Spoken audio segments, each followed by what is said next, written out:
O tema de hoje é o quinto ministério dos anjos, portanto, os santos anjos como ministros da justiça divina. E vamos começar a nossa meditação com a leitura do Evangelho de São Mateus, capítulo 16, versículo 24 a 27. Jesus disse então aos discípulos: se alguém quiser vir após mim, renegue-se a si mesmo, tome a sua cruz e siga-me. Quem quiser salvar a sua vida, perdê-la-á. Mas quem perder a sua vida por minha causa, encontrá-la-á. Que aproveita o homem ganhar o mundo inteiro, se depois perde a sua alma? Ou que poderá dar o homem em troca da sua alma? Porque o Filho do Homem há de vir na glória de seu Pai com os seus anjos, e então retribuirá a cada um conforme o seu procedimento. Este último dos 5 ministérios, os anjos, ministros da justiça divina, o Senhor desenvolve muito este tema, mas relacionado com a sua segunda vinda como juiz da história, como o ômega de toda a história humana, como o fim de toda a história humana. E nós podemos fazer uma primeira pergunta hoje: será que só no último dia, no juízo final, é que os anjos são ministros da justiça de Deus? Ou já antes Deus os utilizou como ministros da sua justiça? Principalmente no Antigo Testamento, Deus serve-se dos anjos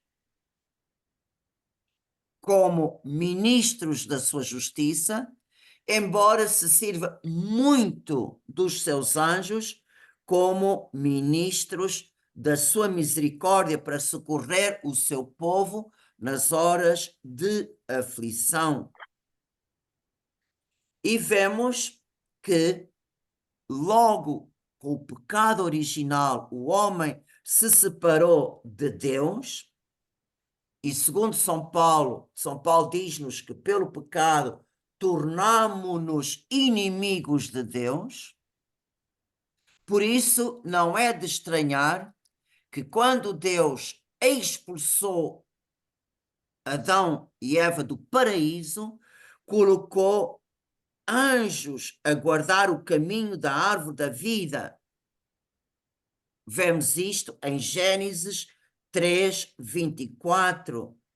Deus colocou a oriente do jardim do Éden querubins armados de espada flamejante. Portanto, Deus colocou na mão dos anjos a espada da justiça de Deus voltada contra o homem. E por isso vemos que o Antigo Testamento dá-nos alguns exemplos dos anjos como ministros da justiça de Deus. Por exemplo, o primeiro exemplo é tirado do livro do Êxodo, capítulo 12, versículos 21 a 23. O anjo que executou a 10ª praga do Egito é chamado pelo escritor sagrado o exterminador, o anjo exterminador. Também, durante os 40 anos do Êxodo, São Paulo, ao falar dos judeus deste período do Êxodo aos Coríntios, 1 Coríntios 10, versículo 10 a 11, ele também fala deste anjo. Não murmureis, como também alguns deles murmuraram, tendo perecido às mãos do exterminador.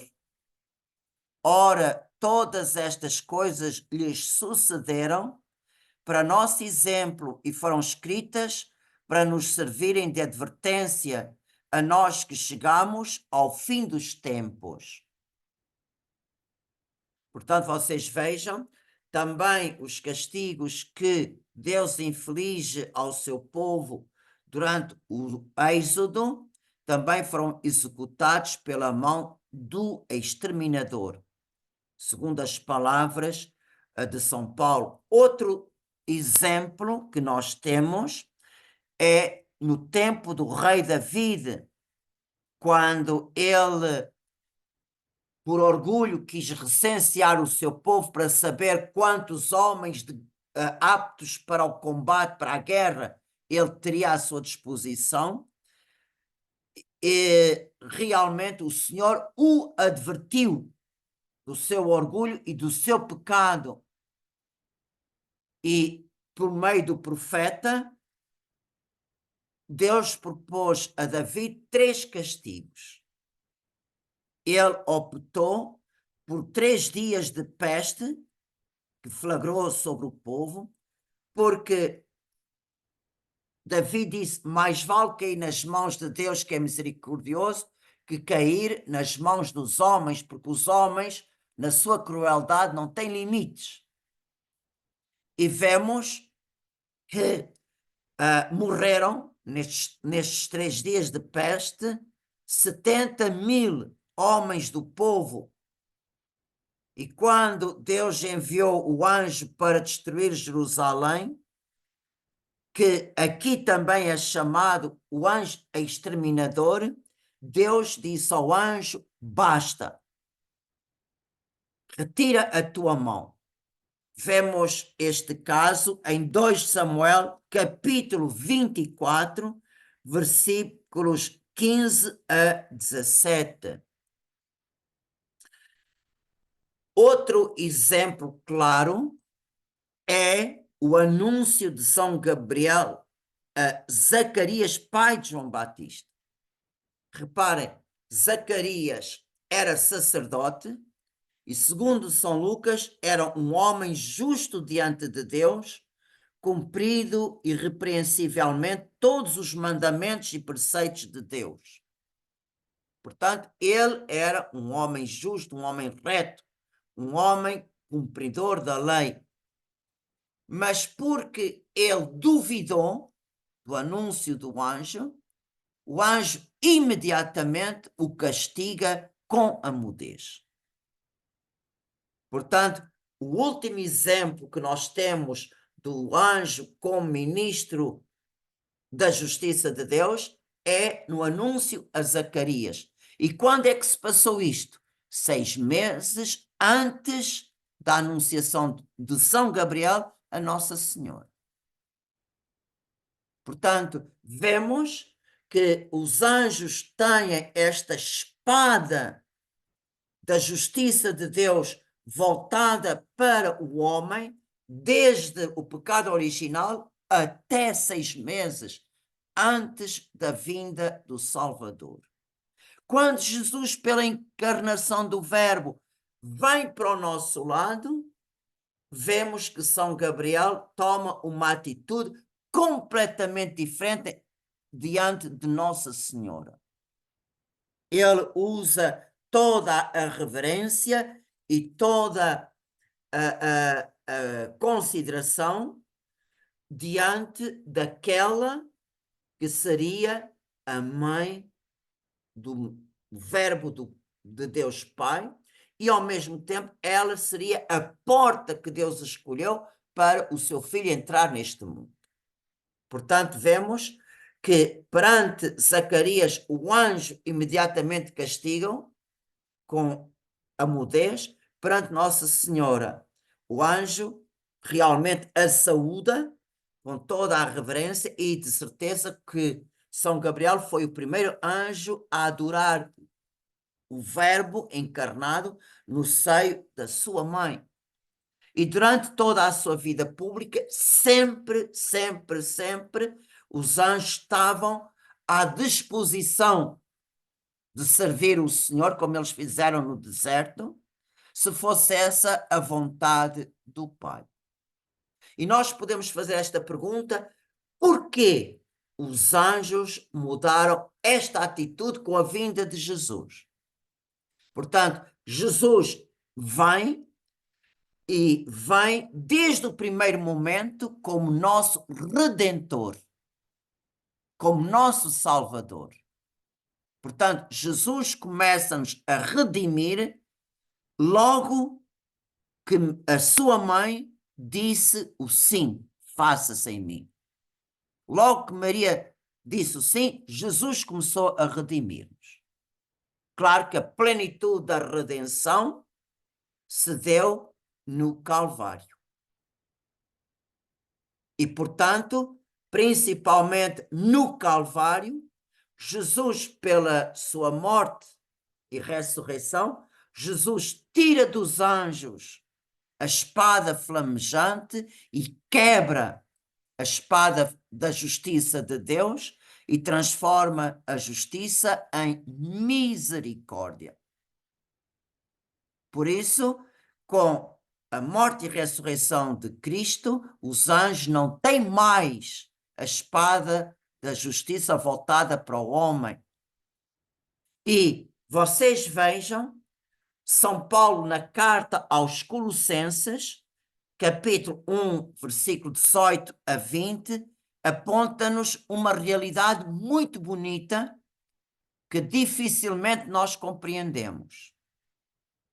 Diz São Paulo: Cristo é a cabeça do corpo da igreja, é o princípio, o primogênito dos mortos, de maneira que tem o primeiro lugar em todas as coisas, porque foi do agrado de Deus que residisse nele a plenitude e por ele fossem reconciliadas consigo todas as coisas, pacificando pelo sangue da cruz tanto as da terra como as dos céus.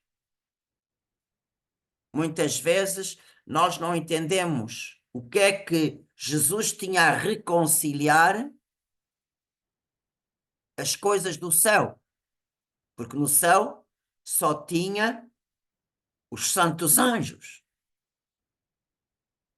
Mas a reconciliação que Jesus nos trouxe não é só a reconciliação da humanidade com Deus, mas também a reconciliação da humanidade com os santos anjos.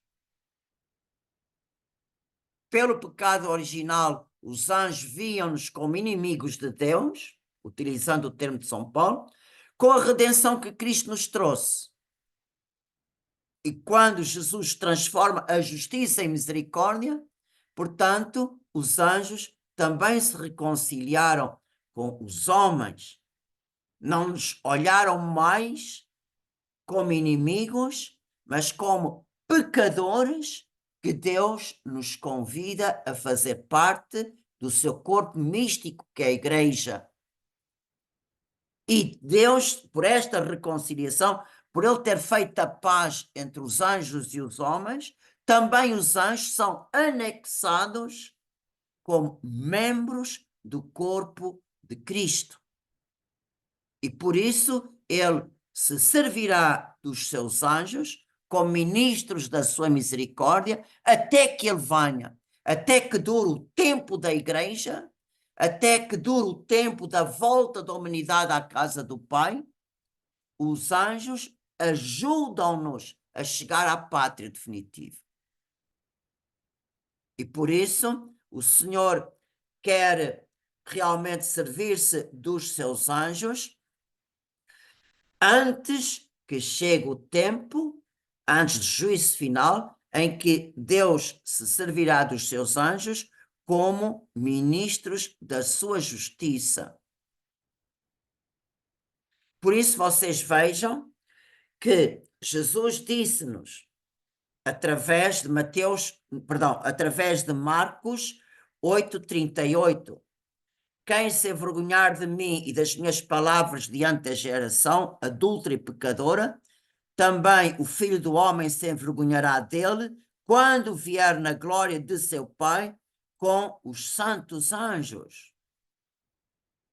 E São Lucas diz esta frase, mas com outras palavras diz, também o Filho do Homem se envergonhará dele quando vier na sua glória e do seu Pai e dos santos anjos.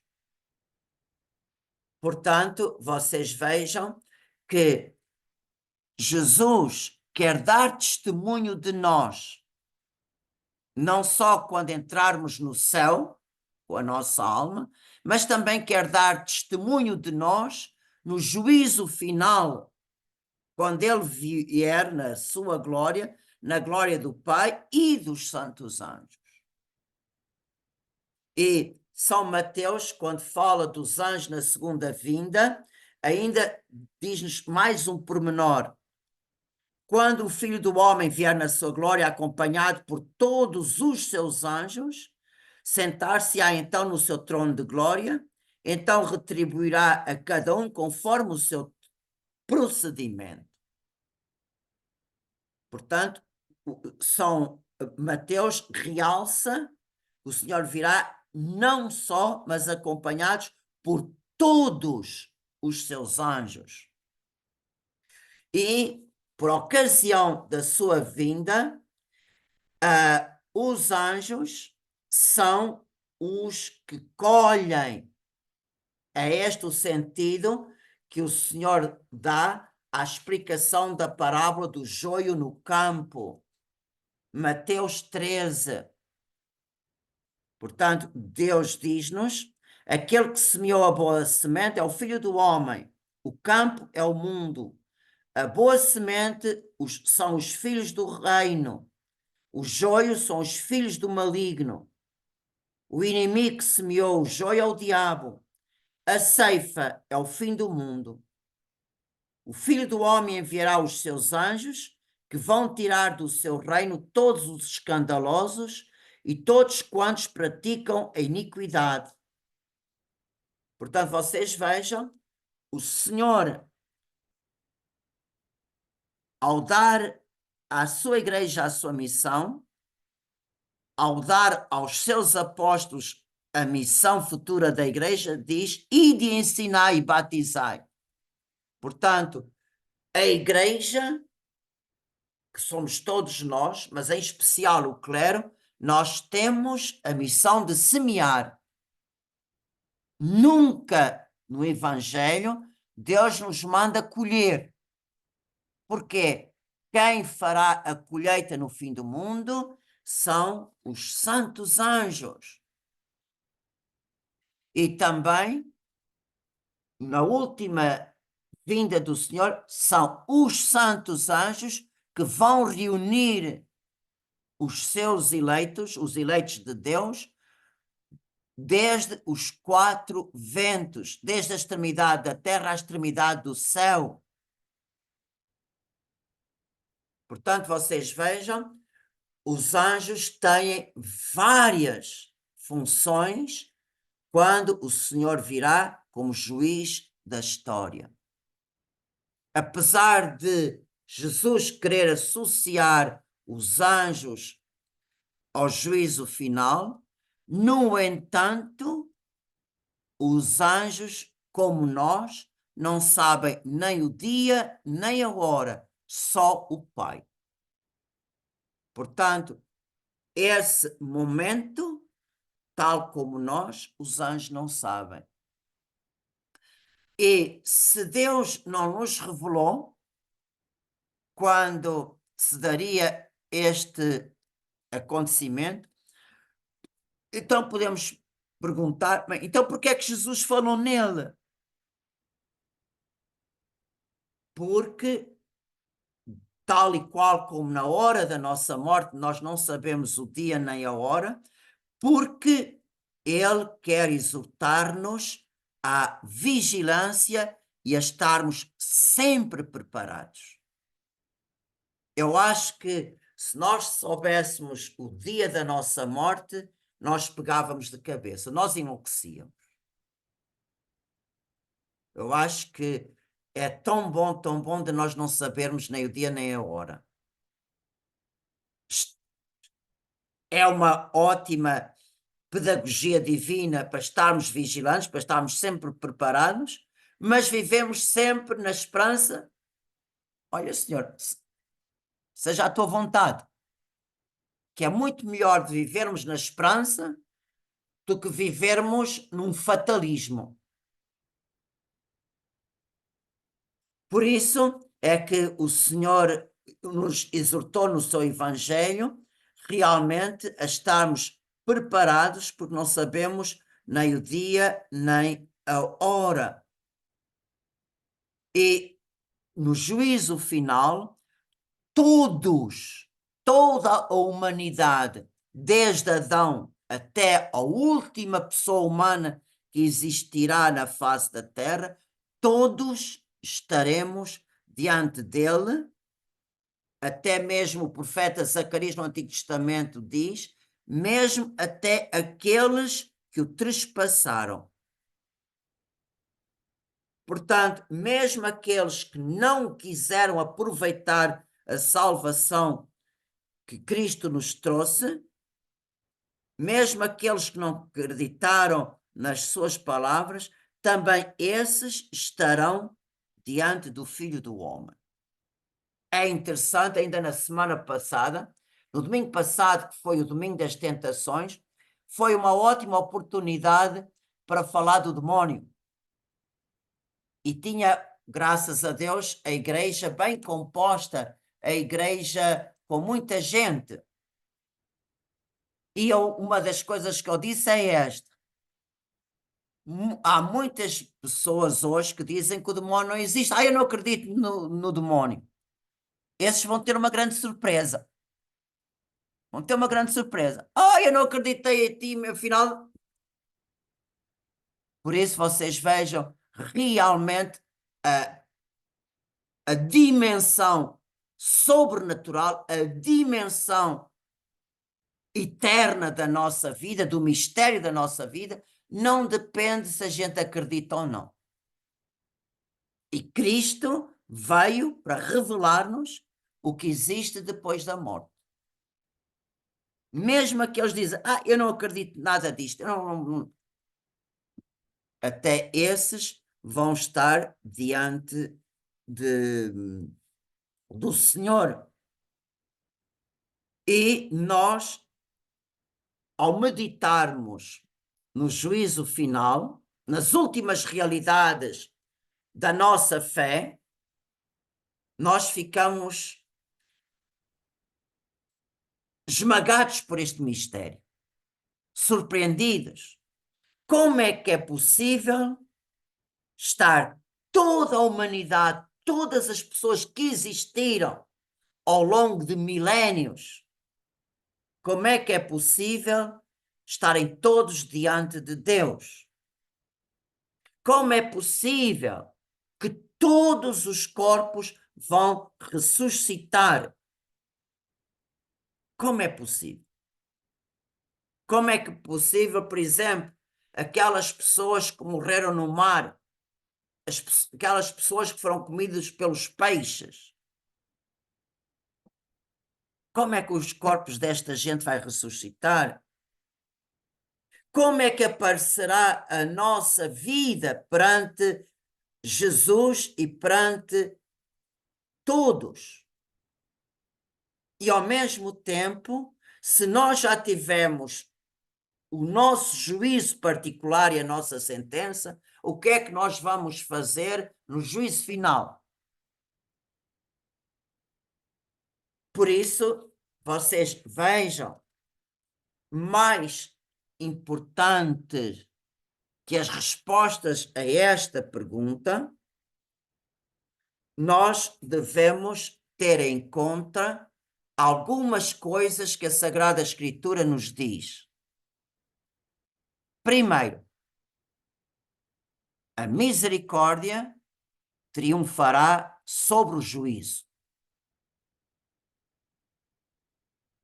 É como diz o Salmo, se Deus vai nos tratar à risca o que merece os nossos pecados, quem se poderá salvar? E outra coisa muito importante é esta: enquanto temos tempo, temos que pôr a render os nossos talentos naturais e sobrenaturais. Se Deus nos deu esses dons naturais e sobrenaturais, foi para cumprirmos a nossa missão. Portanto, nós temos, se queremos receber a coroa do servo fiel, vai tomar parte na alegria do teu Senhor, nós temos que pôr a render os talentos. Senhor, deste-me 5, aqui estão os outros 5 que eu ganhei.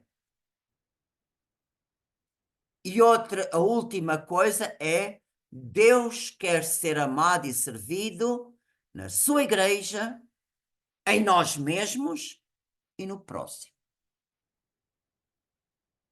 Por isso é muito importante termos isto em mente. Porquê? Porque é isto que está ao nosso alcance. Como vai ser, todos estarão diante de Jesus? É um mistério que nos ultrapassa.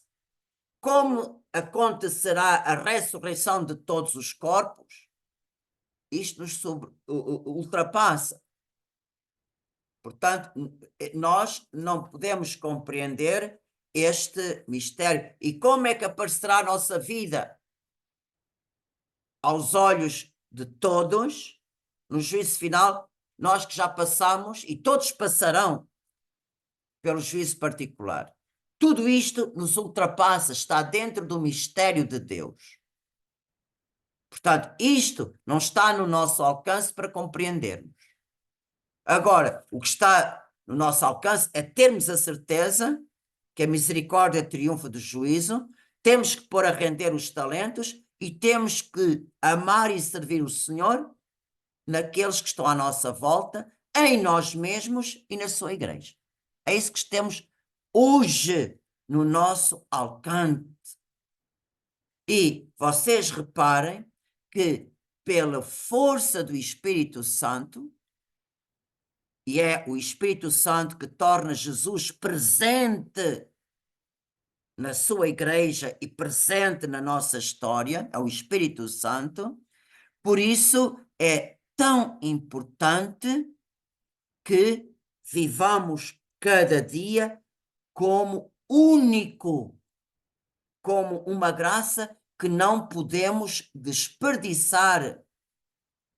E por isso nós vivemos e construímos a nossa missão entre os anjos e os demónios.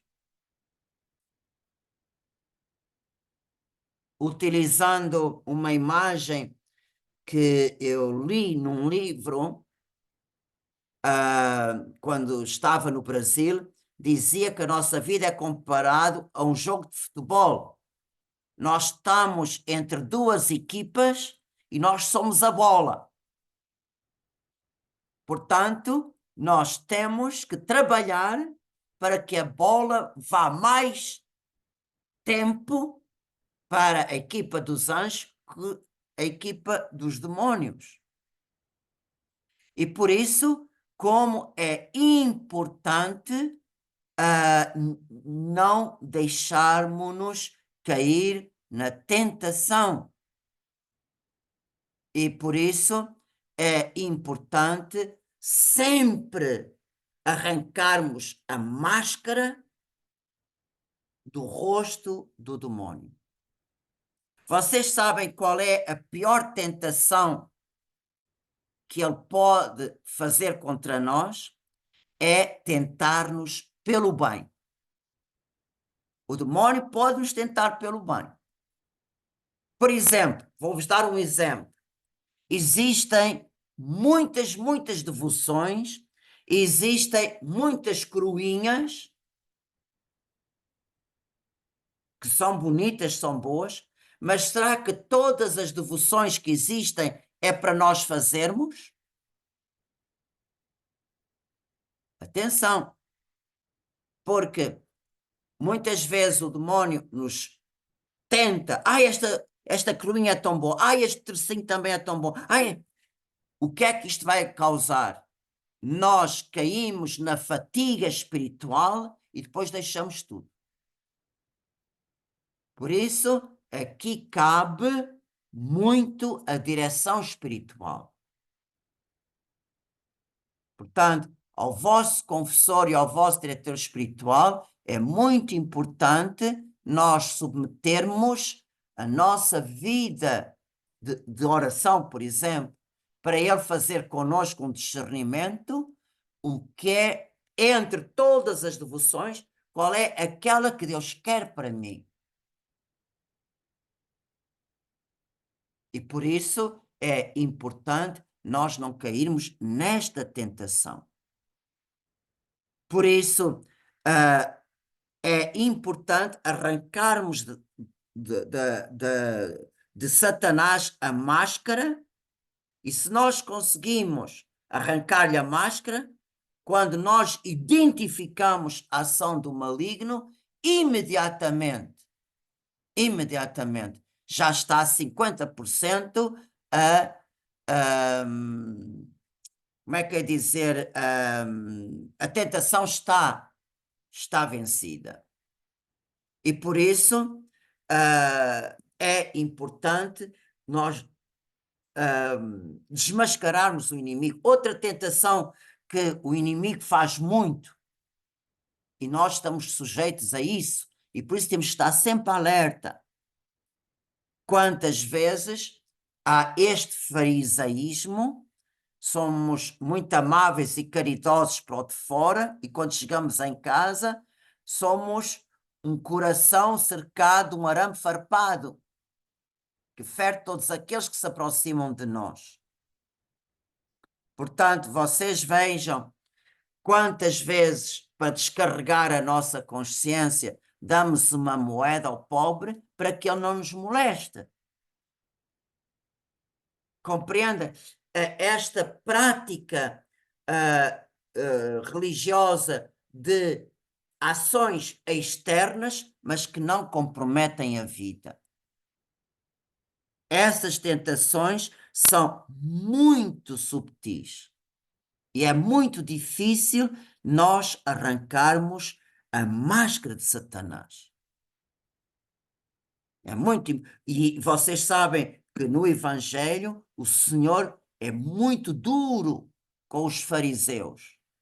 Vocês rezam muito, mas nas esquinas para mostrar aos homens que rezam. Vocês dão muitas esmolas, mas tocam a trombeta. Vocês jejuam, sim, mas desfiguram o rosto. Por isso vocês vejam esta maneira de agir de Satanás, ele continua, só que de outra maneira, mas a finalidade é a mesma. Quer dizer, reduzir a atos externos a nossa vida religiosa, mas que não comprometem o coração. Hoje, quem foi à missa, o Senhor fala no Evangelho da verdadeira conversão. Aqui está alguém mais do que Jonas, porque os ninivitas se converteram à pregação de Jonas. Como é que os ninivitas se converteram? Fazendo práticas exteriores, como o jejum e vestirem-se de saco, mas cada um se desvie do seu mau procedimento. Portanto, as práticas exteriores foram acompanhadas por uma mudança de atitude, uma mudança de vida. E esta é que é a verdadeira conversão, e vocês sabem que os demónios não querem nada disto. Eles procuram realmente levar-nos a uma ilusão de bem e que aos olhos de Deus é vazio. E hoje, na missa da manhã, eu falei a falsa conversão. O Senhor falou noutra passagem, noutra parábola. Muitos virão bater à porta quando a porta estiver fechada. Senhor, nós que fizemos milagres em teu nome, nós falamos em teu nome, e o Senhor vai dizer, não vos conheço. Portanto, faltou a essas pessoas que falaram e fizeram milagres, etc., a retidão de coração. E que vocês sabem que o demónio também faz milagres. Quando os seus servidores se colocam ao seu serviço. Por isso é muito importante que a nossa vida seja acompanhada com o coração. E aí as nossas obras de misericórdia são verdadeiras aos olhos de Deus. Por isso vocês vejam, a nossa vida neste mundo é uma vida cheia de perigos, é uma vida de combate, é uma vida que realmente nós precisamos de usar as armas que Deus nos deu. E vocês sabem que todas as armas são eficazes. Não vou dizer que não. Se Deus nos deu, é porque nós precisamos delas. Mas entre todas as armas, termos à nossa disposição o auxílio dos santos anjos é realmente uma preciosidade. Porquê? Porque os santos anjos conhecem muito bem os anjos das trevas. Muito, muito, muito bem. São os dois da mesma natureza. E realmente os santos anjos são bem eficazes para neutralizar os ataques dos anjos caídos. E por isso, como realmente o nosso anjo da guarda é mais do que útil. São Paulo diz-nos que o Senhor não nos deixa ser tentados acima das nossas forças. E porquê? Porque temos um anjo da guarda.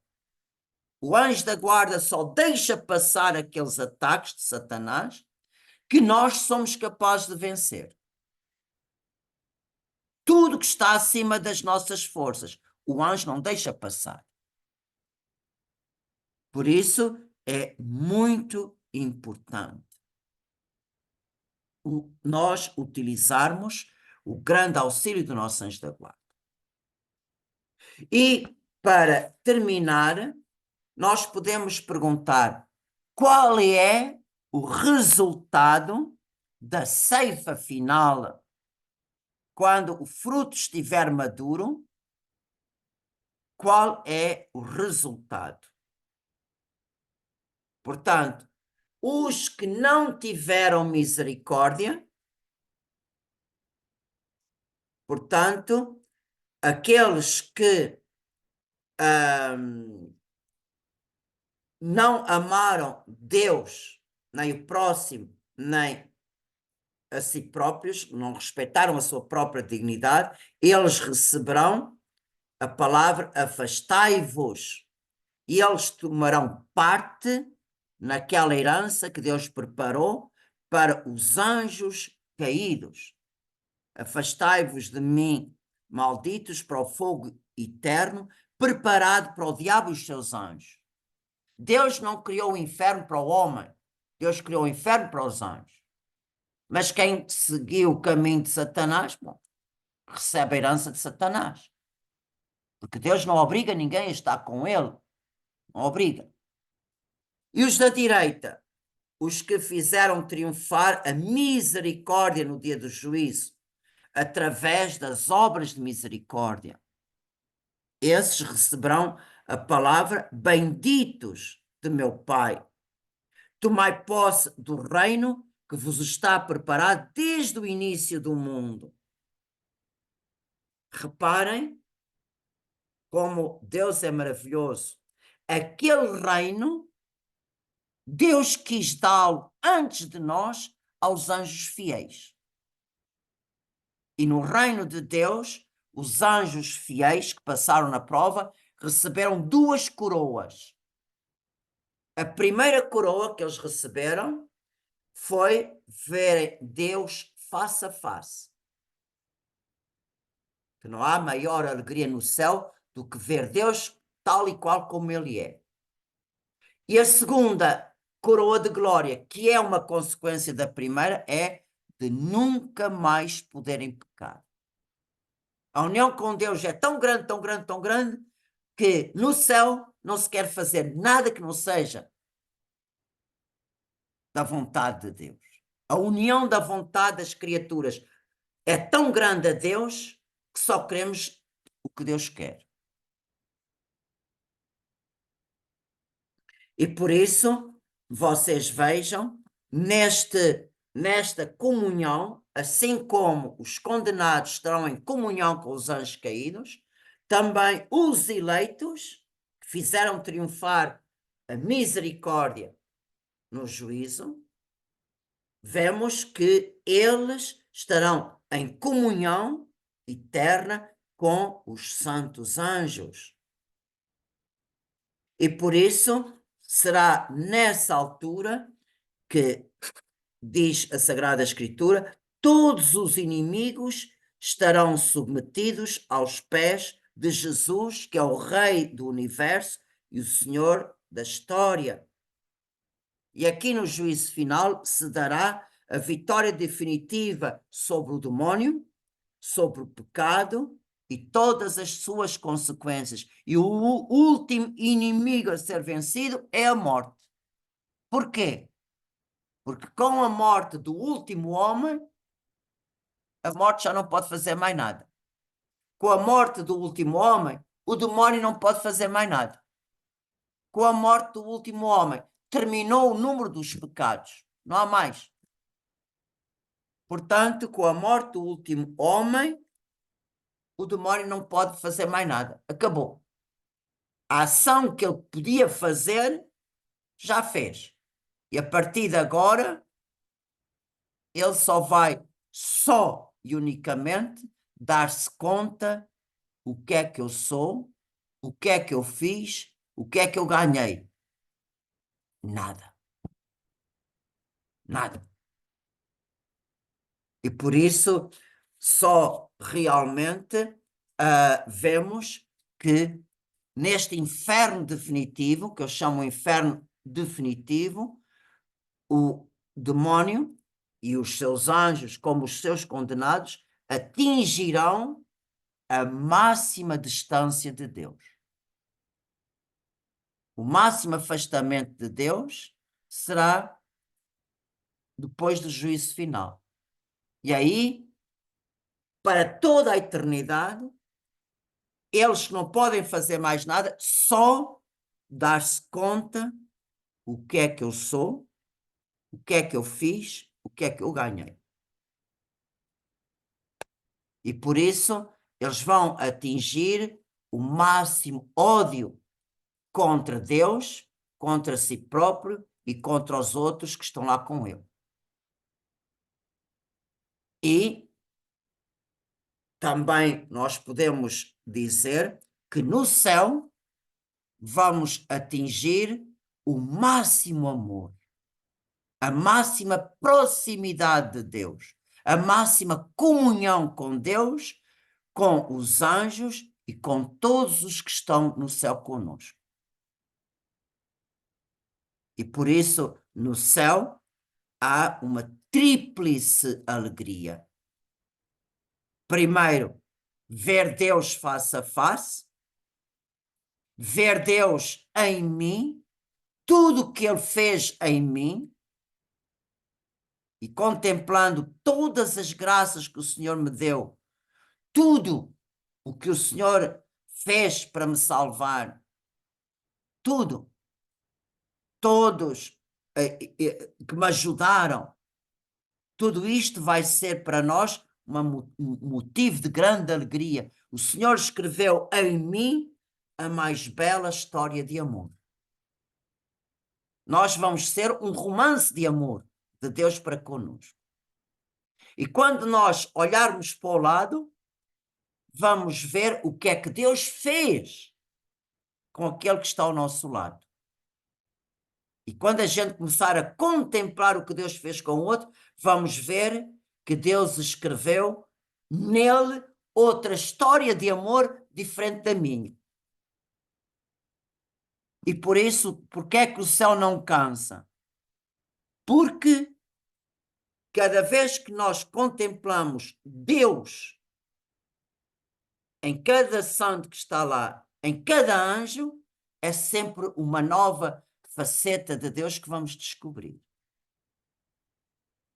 Nós podemos comparar o céu a uma grande biblioteca com miríades e miríades de livros de romances de amor e que nunca vamos chegar ao fim. Nunca. E o livro do Apocalipse, no capítulo 5, mostra-nos um pré-anúncio do céu. Capítulo 5, versículo 4 a 14. O que é que está aqui escrito? No centro está Deus, à volta de Deus estão os anjos, os santos e toda a criação. E neste capítulo 5, nós vemos um hino de louvor começado pelos anjos, continuado pelos homens e terminado pela criação material glorificada. Portanto, depois do juízo final, realmente, quando os da esquerda forem para o seu lugar e aquele lugar estiver selado para sempre, realmente todo o resto, o Senhor dirá: eis que faço novas todas as coisas. E por isso realmente nós temos muito, muito que louvar o Senhor por tudo o que Ele nos conquistou pela sua morte e ressurreição. Grande é a herança que nos espera.